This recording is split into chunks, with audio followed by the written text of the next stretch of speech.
अगर swimming pool के अंदर प्रैक्टिस किए बिना डायरेक्ट समुद्र के अंदर छलांग लगाओगे तो डूबना तो तय है। अगर आपको ऐसा बनना है कि आपने कुछ एक बार पढ़ लिया फिर आप उसको कभी भी नहीं भूलना चाहते, तो बल्कि जो एक भिखारी होता है वो इस फॉर्मूले को अच्छे से जानता है और इसको अप्लाई भी करता है। मान के चलिए एक भिखारी है और उसने पहले दिन इस दोस्तों जैसे कि आपने वीडियो के थंबनेल और टाइटल पर देख ही लिया है, एग्जैक्टली इस वीडियो में हम बात करेंगे कि आज 80% कॉम्पिटिटिव एग्जाम एस्पिरेंट्स क्या बड़ी गलतियां कर रहे हैं जिसकी वजह से वो एक अच्छी गवर्नमेंट जॉब में सिलेक्शन नहीं ले पाते। बेसिकली इस वीडियो में हम कुछ डू और डोंट्स के बारे में बात करेंगे। यहां पर मैं आपको टोटल 10 पॉइंट्स कवर कराने वाला हूं। एक एक पॉइंट को अच्छे समझिएगा और अप्लाई जरूर करिएगा। डेफिनेटली बहुत ही जल्द आपको जबरदस्त रिजल्ट देखने को मिलेगा और बहुत ही जल्द आपके हाथ में एक अच्छी rapid highest paying government job होगी। तो चलिए यार ज्यादा टाइम वेस्ट नहीं करते, फटाफट शुरू करते हैं। बात करते हैं पॉइंट नंबर फर्स्ट के बारे में, जो कि है तैयारी शुरू करने से पहले एक प्रॉपर प्लानिंग का ना होना। फ्रेंड्स यहां पर मेरा प्लानिंग से मतलब है टाइम टेबल को लेकर, यानी कि फ्रेंड्स आपके पास आपके अकॉर्डिंग बना हुआ एक पर्टिकुलर टाइम टेबल होना चाहिए कि आप टोटल कितना प्रिपरेशन को टाइम दोगे, कौन सा सेक्शन आपका ज्यादा वीक है जिसको आपको ज्यादा टाइम देना है, डेली आप मॉक को कितना टाइम दोगे, प्रीवियस ईयर क्वेश्चंस के ऊपर कितना प्रैक्टिस करोगे, ऑनलाइन क्लास कितने घंटे की लेनी है, सेल्फ स्टडी को कितना टाइम देना है। तो एक पर्टिकुलर टाइम टेबल आपके पास होना चाहिए। साथ ही कंप्लीट सिलेबस की एक प्रॉपर मैपिंग एक पेपर के ऊपर आपको बनानी चाहिए, यानी कि आपको क्या क्या पढ़ना है, कौन से सेक्शन से कौन से टॉपिक के ऊपर आपको ज्यादा फोकस करना है, कौन सा टॉपिक आपका वीक है जिसको आपको ज्यादा टाइम देना है, साथ ही कौन कौन से ऐसे टॉपिक्स हैं जिनको पढ़कर आप हर एक कॉम्पिटिटिव एग्जाम को क्रैक करने लायक बन सकते हो, और साथ ही कौन कौन से टॉपिक आपके बहुत अच्छे हैं जिनके ऊपर आपको बिल्कुल भी टाइम वेस्ट नहीं करना। तो पूरे सिलेबस की मैपिंग आपके पास होनी चाहिए। साथ ही मॉक आपको कब कब लगाने हैं, कौन से एग्जाम के लिए कितने मॉक आपको लगाने हैं, प्रीवियस ईयर क्वेश्चंस के ऊपर कहां से किस बुक से आपको प्रिपरेशन करनी है, साथ ही कॉन्सेप्चुअल पढ़ने के लिए कितना घंटा आपको डेली क्लास लेनी है, कौन से सर की क्लास लेनी है, साथ ही सेल्फ स्टडी कितनी करनी है, टॉपिक वाइज ऑब्जेक्टिव क्वेश्चंस आपको कहां से सोल्व करने हैं, कॉन्सेप्ट क्लियर करने के लिए कौन सी बुक से प्रिपरेशन करनी चाहिए। और एक और इंपॉर्टेंट चीज, कभी भी लगातार लंबे टाइम तक मत पढ़िए, यानी कि जो आपका प्रिपरेशन टाइम पीरियड है उसको सेवरल टाइम स्लॉट्स में डिवाइड करके प्रिपरेशन करिए।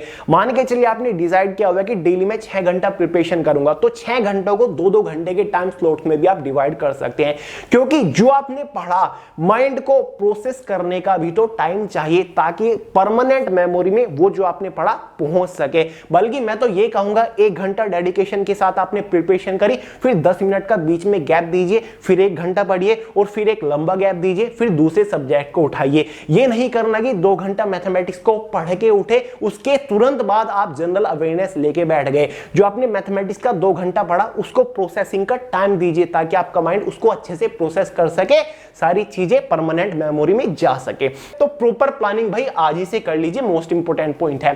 सेकंड पॉइंट है हमारा कंसिस्टेंसी, डिटर्मिनेशन, कंसंट्रेशन। फ्रेंड्स अगर आप डिटर्मिनेशन लेकर आ जाते हो तो कंसिस्टेंसी, कंसंट्रेशन, फोकस ऑटोमेटिकली आ जाएगा। डिटर्मिनेशन का मतलब होता है दृढ़ निश्चय, यानी कि आपको दृढ़ निश्चय कर लेना है कि मुझे इस एग्जाम को फोड़ना है और इस एग्जाम को क्रैक करने के लिए चाहे मुझे कितनी भी मेहनत करनी पड़े मैं करूंगा। डेली में 6 घंटा पढ़ूंगा, डेली में मॉर्निंग में 5 घंटा उठ के पढ़ूंगा, डेली में लाइब्रेरी में जाऊंगा 3-3 घंटा मैं पढ़ूंगा। तो इस तरीके का एक दृढ़ निश्चय कर लीजिए। अगर आप डिटर्मिनेशन लेकर आ गए अपने अंदर तो ऑटोमेटिकली कंसिस्टेंसी भी आ जाएगी। कंसिस्टेंसी का मतलब होता है कि अगर आपने डिसाइड किया कि मैं डेली 6 घंटा पढ़ूंगा तो डेली 6 घंटा पढ़िए। आपने डिसाइड किया कि मैं डेली मॉक लगाऊंगा तो डेली मॉक लगाइए। आपने डिसाइड किया कि मैं डेली 2 घंटे की क्लास लूंगा उस टीचर की तो डेली 2 घंटे की क्लास लीजिए। फ्रेंड्स डेली पढ़िए, कंसिस्टेंसी बना के रखिए। भले ही किसी दिन आपको कम पढ़ना पड़ जाए लेकिन पढ़िए जरूर डेली। साथ ही कंसंट्रेशन, जब भी आप पढ़ने बैठो ना तो फुल कंसंट्रेशन के साथ आपको पढ़ने बैठना है। आप 2 घंटे डिसाइड किया कि मैं 2 घंटा फोकस के साथ पढ़ूंगा तो कोई एक शांत कोना पकड़ लीजिए और फुल कंसंट्रेशन के साथ प्रिपरेशन को दीजिए। अगर आप ऐसा कर लेते हो ना तो आपको ज्यादा प्रिपरेशन को टाइम देने की भी जरूरत नहीं पड़ेगी। मैंने लाइन लिखी है, there will be no need to devote much time to study. अगर कंसिस्टेंसी, डिटर्मिनेशन, कंसंट्रेशन आ गया तो आपको स्टडी को बहुत ज्यादा टाइम देने की जरूरत नहीं पड़ेगी। अगर आप फुल कंसंट्रेशन के साथ 2 घंटा भी पढ़ रहे हो एक शांत कोने में बैठ के फुल फोकस के साथ, तो आपको ऐसा लगेगा कि आज मैं 8-9 घंटे पढ़ लिया। और काफी सारे लोग शिकायत करते रहते कि भैया मैं घर पे कंसंट्रेशन के साथ नहीं पढ़ पाता, बहुत डिस्टर्बेंस है, बहुत डिस्ट्रैक्शन है, हमारे घर में तो शांत कोना है ही नहीं। तो यहां पर आप लाइब्रेरी की हेल्प ले सकते हैं, जो कि आजकल काफी अच्छा ऑप्शन है। 500 रुपए महीना में कोई ज्यादा बड़ी बात नहीं है। आप पूरा दिन वहां पर बैठ के फुल डेडिकेशन के साथ, फोकस के साथ प्रिपरेशन कर सकते हो, जहां पर आपको फ्री वाईफाई, एसी वगैरह मिल जाती है, जहां पर ऑनलाइन क्लासेस वगैरह में आपकी काफी अच्छी खासी हेल्प हो जाएगी। और भी लोग पढ़ते रहते हैं, काफी अच्छा इन्वायरमेंट है, तो ज्यादा इफिशियंसी निकल के आएगी। तो फ्रेंड्स, आपको फुल डिसिप्लिन मेंटेन करते हुए चलना है। खुद के साथ किया हुआ वादा कभी मत तोड़िएगा। अगर आपने वादा कर दिया कि मुझे इस एग्जाम को क्रैक करना है, तो ये जो वादा है ना, नहीं तोड़ना है। तो फुल डिसिप्लिन के साथ आगे बढ़ते रहिए।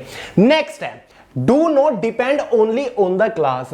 फ्रेंड्स, एक दिन मुझे मेरा एक सब्सक्राइबर मिला, वो बोलने लग गया कि भैया मुझे इस बार एसएससी सीजीएल एग्जाम को क्रैक करना है। तो मैंने उससे पूछा कि किस तरीके से प्रिपरेशन कर रहे हो। वो बोलने लग गया कि मैं डेली 6 घंटा डेडिकेशन के साथ पढ़ रहा हूं, 2 घंटा मैं कोचिंग में देता हूं, और कोचिंग के तुरंत बाद 4 घंटा मैं लाइब्रेरी में पढ़ता हूं, जहां पर मस्त वाईफाई और एसी के साथ मैं यूट्यूब से उन सर की क्लास से पढ़ता हूं। मैंने पूछा कि बस इतना ही, कहने लग गया हाँ 6 घंटा तो बहुत है। मैंने उससे पूछा कि सेल्फ स्टडी को कितना टाइम देते हो। बोलने लग गया कि सेल्फ स्टडी को टाइम देने की तो जरूरत है नहीं, जब मैं 6 घंटा प्रिपरेशन को दे रहा हूं, 2 घंटा कोचिंग और फिर लाइब्रेरी में मैं ऑनलाइन क्लास ले रहा हूं। तो मैंने उससे बोला कि ऐसे तो क्रैक होने से रहा एग्जाम। तो मेरा पॉइंट यही है कि भाई केवल क्लासेस के ऊपर डिपेंड नहीं रहना। जब तक आप प्रॉपर सेल्फ स्टडी को टाइम नहीं दोगे, आप किसी भी एग्जाम को हाईएस्ट स्कोर के साथ क्रैक नहीं कर सकते। मानता हूं कि किसी टॉपिक का कॉन्सेप्ट क्लियर करने के लिए, बेसिक समझने के लिए क्लास लेने की बहुत ज्यादा जरूरत है, लीजिए, लेकिन कंप्लीटली क्लास के ऊपर डिपेंड मत रहिए। परफेक्ट स्टडी का एक फॉर्मूला कई बार आपको बता चुका हूं। अगर आप 1 घंटे की किसी सब्जेक्ट की क्लास ले रहे हो, तो उसका 1.5 गुना आपको सेल्फ स्टडी को देना चाहिए। देखिए फ्रेंड्स, क्या होता है परफेक्ट स्टडी। अगर आपने किसी टॉपिक को क्लियर करने के लिए 1 घंटे की क्लास ली, तो आपको उसका 1.5 गुना, मतलब 1.5 घंटा वही टॉपिक जो आपने क्लास में पढ़ा, सेल्फ स्टडी करना पड़ेगा। खुद से उसके ऊपर प्रैक्टिस करनी पड़ेगी, बुक उठा के खुद से आपको वो सोल्व करने की कोशिश करनी है। तो भाई इसको बोलते हैं परफेक्ट स्टडी। ये नहीं कि आप 4-4, 5-5 घंटा ऑनलाइन क्लासेस में घुसे हुए हो और सेल्फ स्टडी को आप टाइम दे ही नहीं रहो। क्योंकि फ्रेंड्स, किसी ने एकदम सही कहा है कि self study is more powerful than any classes. Self study ज्यादा पावरफुल होती है किसी भी क्लासेस से। और हां, कॉन्सेप्ट क्लियर करने के लिए, बेस स्ट्रॉन्ग करने के लिए, बेसिक समझने के लिए आप क्लासेस की हेल्प ले सकते हो, उसमें कोई बुराई नहीं है, लेकिन 100% डिपेंड नहीं होना है क्लासेस के ऊपर। नेक्स्ट पॉइंट है हमारा रॉन्ग स्टडी फॉर्मेट। फ्रेंड्स, हाल ही में जब एसएससी सीएचएसएल 2021 एग्जाम की आंसर की आई थी, तो मेरे एक कजन मुझे कॉल करके शिकायत करता है कि भैया जनरल अवेयरनेस के अंदर 25 में से केवल 10 ही क्वेश्चन मेरे सही हैं। तो मैंने उससे बोला कि प्रिपरेशन शायद बहुत ही अच्छी नहीं रही होगी। बोलने लग गया कि नहीं, जनरल अवेयरनेस के ऊपर तो मैं सबसे ज्यादा मेहनत करता हूँ, सबसे ज्यादा टाइम जनरल अवेयरनेस को ही देता हूँ। मैंने पूछा कि किस तरीके से प्रिपरेशन करते हो। कहने लग गया कि जनरल अवेयरनेस के तो मैं 10,000 से ज्यादा क्वेश्चन के ऊपर प्रैक्टिस कर चुका हूँ। किरण, राकेश यादव, घटना चक्र, आपकी सभी बुक्स के क्वेश्चन मैंने सोल्व कर डाले, अच्छे से उनके ऊपर प्रैक्टिस की थी। बहुत सारे यूट्यूब चैनल के ऊपर क्वेश्चंस की मैंने क्लास भी ली थी। तो भाई मैंने उसे बोला, अगर स्विमिंग पूल के अंदर प्रैक्टिस किए बिना डायरेक्ट समुद्र के अंदर छलांग लगाओगे तो डूबना तो तय है।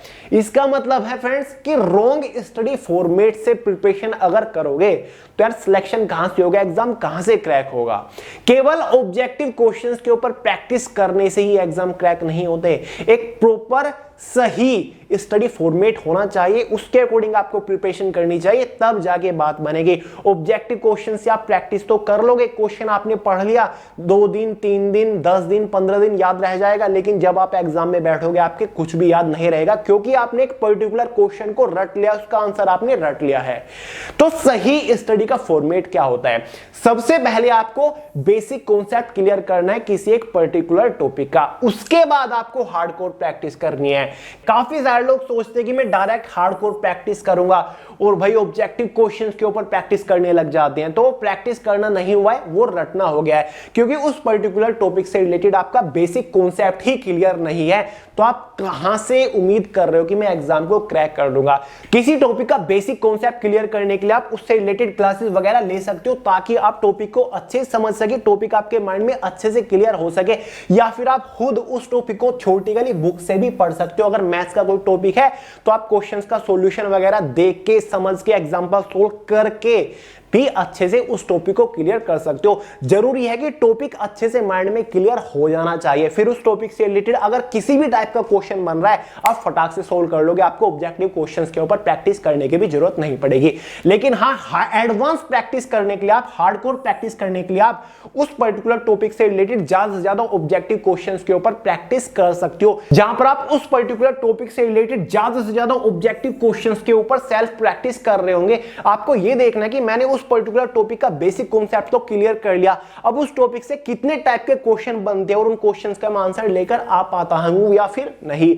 ऑब्जेक्टिव क्वेश्चंस के ऊपर आप बाद में प्रैक्टिस करिए। यह नहीं कि आप किसी टीचर की क्लास देख रहे हो जहां पर वो 500-600 क्वेश्चन सोल्व करा रहा है और आपने उस टॉपिक से रिलेटेड कॉन्सेप्ट ही क्लियर नहीं किया, तो उसका कोई फायदा नहीं होगा। एक दिन 2 दिन याद रहेगा, फिर आपके माइंड से ऐसे गायब हो जाएगा जैसे कि गधे के सिर से सींग। तो याद रखिएगा, कॉन्सेप्ट क्लियर करना जरूरी है और एक सही फॉर्मेट होना जरूरी है। नेक्स्ट पॉइंट है preparation bye analysing the syllabus. ये पॉइंट स्पेशल उन स्टूडेंट्स के लिए हैं जो वैकेंसी के आते ही अंधाधुंध प्रिपरेशन करना शुरू कर देते हैं। अंधाधुंध प्रिपरेशन करने से मेरा मतलब है कि पूरे सिलेबस को एनालाइज नहीं करते, ये भी नहीं देखते कि उन्हें क्या आता है, उन्हें क्या नहीं आता है, कौन सा टॉपिक उनका बहुत अच्छा है, कौन सा टॉपिक बहुत वीक है, किसको ज्यादा टाइम देना है, किसको ज्यादा टाइम नहीं देना है। बस वैकेंसी आई, फॉर्म अप्लाई किया, सिलेबस को शुरू से प्रिपेयर करने लग जाते हैं और सिलेबस को खत्म करने की रेस में लग जाते हैं। जो ऑलरेडी पढ़ रखा है उसको फिर से रट्टा मारे जा रहे हैं और जो वीक टॉपिक है, इग्नोरेबल टॉपिक है, उनको हमेशा की तरह इग्नोर करके चल रहे हैं और फिर बोलते हैं कि हमारा तो एग्जाम क्रैक नहीं हुआ है, हम तो हाईएस्ट स्कोर नहीं लेकर आ पाए हैं। तो फ्रेंड्स, मैं आपको बोल रहा हूं कि आपको पहले सिलेबस को एनालाइज करना है, तब जाके आपको प्रिपरेशन करनी है। पूरे सिलेबस को एनालाइज करिए कि कौन से सब्जेक्ट से कौन से ज्यादा वीक टॉपिक है, उनको अलग निकाल लीजिए और सबसे पहले उन्हीं वीक टॉपिक को प्रिपेयर करिए। जो टॉपिक ऑलरेडी आपको आते हैं, जो कई बार आपने पढ़ रखे हैं, उनके ऊपर बार बार रिपीटेशन मत मारिए, उनको बार बार पढ़ के उनको रट के टाइम वेस्ट मत करिए। जो इंपॉर्टेंट है उसको पहले पढ़िए। एक लाइन मैंने यहां पर लिखी हुई है, कम पढ़ो, सिलेक्टेड पढ़ो और इंपोर्टेंट पढ़ो। ज्यादा पढ़ने की जरूरत नहीं है, 8-8, 10-10 घंटा डेली प्रिपरेशन करने की जरूरत नहीं है। जरूरत है तो भाई सिलेक्टेड, जो इंपोर्टेंट है वो पढ़िए, सिलेक्टेड पढ़िए, ये नहीं कि सब कुछ आप पढ़ते जा रहे हो, ठीक है। तो ज्यादा रिपीटेशन नहीं मारने हैं। इसी के अंदर एक और छोटा सा इंपोर्टेंट पॉइंट है बुक स्विचिंग का। काफी सारे लोग कैसे होते हैं, वो हमेशा एक पर्टिकुलर सब्जेक्ट की केवल एक ही बुक रखते हैं। किसी एग्जाम के लिए फॉर्म अप्लाई किया, प्रिपरेशन उसी बुक से की, एग्जाम दिया, डिस्क्वालीफाई हो गए। फिर कोई दूसरी वैकेंसी आई, फॉर्म अप्लाई किया, फिर उसी बुक से प्रिपरेशन की जैसे पहले की थी, एग्जाम दिया, डिस्क्वालीफाई हो गए। ये लूप ऐसे ही चलता रहता है। फ्रेंड्स, ये डिस्क्वालीफाई होने का लूप इसलिए बन जाता है क्योंकि यहां पर आप कुछ नया तो पढ़ ही नहीं रहे। एग्जाम आता है, उसी बुक से वही क्वेश्चन सोल्व करे, डिस्क्वालीफाई हो गए। दूसरे एग्जाम के लिए सेम बुक से उन्हीं क्वेश्चन के ऊपर प्रैक्टिस करी, फिर डिस्क्वालीफाई हो गए। बल्कि जो एक भिखारी होता है वो इस फॉर्मूले को अच्छे से जानता है और इसको अप्लाई भी करता है। मान के चलिए एक भिखारी है और उसने पहले दिन इस एक गली में जितने भी घर है वहां पर भीख मांगी, तो वो डेली रेगुलर इस गली में भीख मांगने नहीं जाएगा, क्योंकि उसे पता है अगर वो इसी गली में गए तो इसको ज्यादा कुछ नहीं मिलने वाला है, क्योंकि यहां पर वही घर है, वही लोग हैं जो कि इसको जानते हैं और बार बार डेफिनेटली इसको ज्यादा कुछ नहीं दे सकते। इसलिए वो नेक्स्ट टाइम अगले दिन दूसरी गली में जो घर पड़ते हैं वहां पर भीख मांगने जाएगा, क्योंकि यहां पर इसको नए लोग मिलेंगे, इसको यहां पर ज्यादा मिल सकता है। तीसरे दिन वो तीसरी गली में जाएगा, चौथी गली में जाएगा, पांचवी गली में जाएगा। तो इस तरीके से वो काम करते हैं और फिर एक बहुत लंबे टाइम बाद आपको वो सेम गली में देखने को मिलेगा। फिर वो ऐसे ही चलेगा, क्योंकि यहां पर भूल चुके थे लोग, तो दोबारा से वो वहां पर जाएगा। तो आपको भी इसी तरीके से प्रिपरेशन करनी है। मान के चलिए आपने किसी एक पर्टिकुलर बुक से एक बार, दो बार, तीन बार, चार बार अच्छे से प्रैक्टिस कर ली है, तो आपको उस पर्टिकुलर सब्जेक्ट की दूसरी बुक चेंज करनी होगी, क्योंकि आपको नए क्वेश्चंस के ऊपर प्रैक्टिस करने की जरूरत है। क्योंकि एग्जाम में क्वेश्चंस क्या बनेगा आपको नहीं पता, इसलिए जितने ज्यादा क्वेश्चंस हो सके आपको उतने ज्यादा क्वेश्चंस के ऊपर प्रैक्टिस करनी है। केवल एक ही बुक में मत उलझे रह जाइए, एक पर्टिकुलर टॉपिक से रिलेटेड ज्यादा से ज्यादा क्वेश्चंस के ऊपर प्रैक्टिस करने की कोशिश करिए, तब जाके बात बनेगी। नेक्स्ट पॉइंट है हमारा मल्टीपल रिवीजन। काफी सारे लोग क्या होते हैं, प्रिपरेशन करके बैठ जाते हैं और रिवीजन करते ही नहीं। बल्कि मैं ये कहता हूं कि अगर कोई आपका एग्जाम आ रहा है और आपने पूरे सिलेबस का अच्छे से कॉन्सेप्ट क्लियर कर लिया, आपने हार्डकोर प्रैक्टिस कर ली है, एग्जाम से पहले कम से कम पूरे सिलेबस को 3 से 4 बार रिवाइज करना बहुत ज्यादा जरूरी होता है। ठीक है, तो एग्जाम में बैठने से पहले पूरे सिलेबस को 2 से 3 बार अच्छे से रिवाइज करिए। मल्टीपल रिवीजन मारना बहुत ज्यादा जरूरी है। क्लियर है। नेक्स्ट है हमारा maintaining of notes. Notes maintain करते हुए चलना है। अगर फ्रेंड्स आपको कॉन्सेप्ट क्लियर करते हुए चलना है, अगर आपको ऐसा बनना है कि आपने कुछ एक बार पढ़ लिया फिर आप उसको कभी भी नहीं भूलना चाहते, तो जो आप पढ़ रहे हो, जो आप प्रिपेयर कर रहे हो, सब्जेक्ट वाइज, टॉपिक वाइज, आपको अपने अकॉर्डिंग इजी लैंग्वेज में नोट्स मेंटेन करते हुए चलना है। हमेशा आपको दी करंट अफेयर शो में बोलता हूं कि भाई नोट्स मेंटेन करते हुए चलिए, अपने हैंड से लिखिए ताकि इससे रिटेंशन पावर बढ़ सके। जो आपने एक बार लिख दिया वो आप नहीं भूलोगे और उसको आप बहुत ही कम टाइम में फटाक से रिवाइज भी कर सकते हो। तो भाई नोट मेंटेन करते हुए चलिएगा। कोई अच्छी सी मोटी सी नोटबुक बना लीजिए इस टाइप की। मुझे तो बहुत गंदी आदत है नोट्स बनाने की, तो आप भी ये गंदी आदत डाल लीजिए क्योंकि काफी अच्छी आदत है। नेक्स्ट और लास्ट इंपॉर्टेंट पॉइंट है हमारा patience, self believe, self motivation और नेवर गिव अप। काफी सारे स्टूडेंट्स ऐसे होते हैं जिनके अंदर पेशेंस नाम की चीज नहीं होती, और जबकि मेरा मानना यह है कि अगर आपके अंदर पेशेंस नहीं है तो आप ज्यादा आगे तक नहीं जा पाओगे, आप अपनी लाइफ में कुछ खास बड़ा नहीं कर पाओगे। काफी सारे स्टूडेंट्स तो ऐसे होते हैं कि फॉर्म अप्लाई किए हुए 1 महीना भी नहीं होता और एग्जाम का वेट करने लग जाते हैं कि एग्जाम कब होगा, और जबकि 1 महीने में वो खुद को अच्छे से प्रिपेयर भी नहीं कर पाते। काफी सारे लोग ऐसे होते हैं कि एक एग्जाम दिया डिस्क्वालीफाई हो गए, दूसरा एग्जाम दिया डिस्क्वालीफाई हो गए, उसके बाद डिमोटिवेट, डिसअपॉइंट हो गए बैठ जाते कि भाई हमारे बस की बात नहीं है, हम तो प्रिपरेशन छोड़ रहे हैं, और जो कंसिस्टेंसी होती है प्रिपरेशन करने की वो टूट जाती है, और जिसके बाद आप कभी भी एग्जाम को क्रैक नहीं कर पाते। तो भाई पेशेंस रखिए, डेफिनेटली आप उखाड़ पाओगे। ठीक है, पेशेंस होगा तो दिमाग भी शांत होगा, माइंड में फ्रस्ट्रेशन नहीं आएगी, एंजाइटी नहीं आएगी, इरिटेशन नहीं आएगी, आप शांत दिमाग के साथ अच्छे से प्रिपरेशन कर पाओगे। साथ ही सेल्फ बिलीफ, सेल्फ बिलीफ मतलब सेल्फ कॉन्फिडेंस, खुद के ऊपर बिलीव होना चाहिए, खुद के ऊपर कॉन्फिडेंस होना चाहिए। कुछ लोग ऐसे होते हैं ना कि हमेशा दूसरों को देखते रहते हैं कि यार इसने सीजीएल का एग्जाम क्रैक कर लिया, पता नहीं कैसे, मेरे तो बस की बात नहीं है, उसने ये एग्जाम क्रैक कर लिया, मेरा कब होगा, शायद मैं नहीं कर पाऊंगा, मुझ में कुछ कमी है। नहीं यार, खुद की मेहनत के ऊपर भरोसा रखिए। ये सोचिए कि मैं इतनी मेहनत करूंगा कि एग्जाम को फोड़ के आऊंगा। तो अगर सेल्फ बिलीव होगा तो मोटिवेशन भी अंदर से आएगा जो कि आपको पुश करेगा और ज्यादा मेहनत करने के लिए।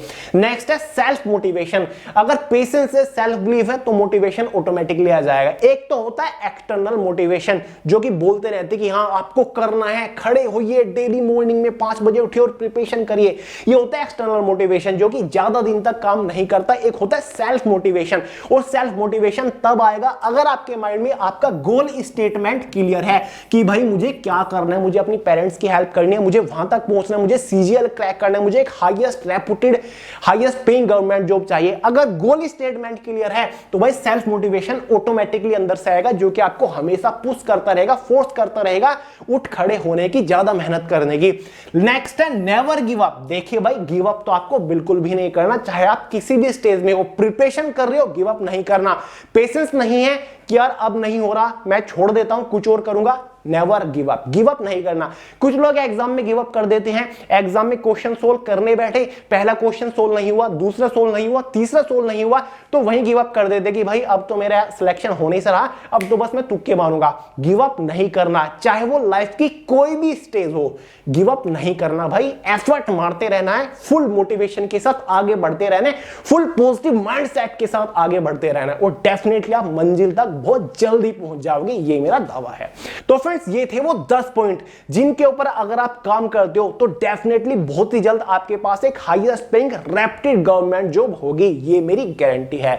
तो चलिए फ्रेंड्स इस वीडियो में इतना ही रखते हैं। वीडियो पसंद आए हो लाइक जरूर करिएगा, दोस्तों या शेयर करिएगा, और कोई डाउट हो, कोई प्रॉब्लम हो, कोई सॉल्यूशन सजेशन आपको चाहिए तो इंस्टाग्राम के ऊपर आपको मिल जाऊंगा, सोनू अहलावत के नाम से फॉलो कर लीजिएगा। बाकी वे टू सक्सेस की लास्ट 12 मंथ्स की इंपॉर्टेंट करंट अफेयर की बुक अवेलेबल हो चुके हैं, लिंक डिस्क्रिप्शन बॉक्स में परचेज करके प्रिपरेशन शुरू कर दीजिए। तो चलिए दोस्तों इस वीडियो में इतना ही रखते हैं, मिलते हैं अगली वीडियो में बहुत जल्द, तब तक के लिए जय हिंद।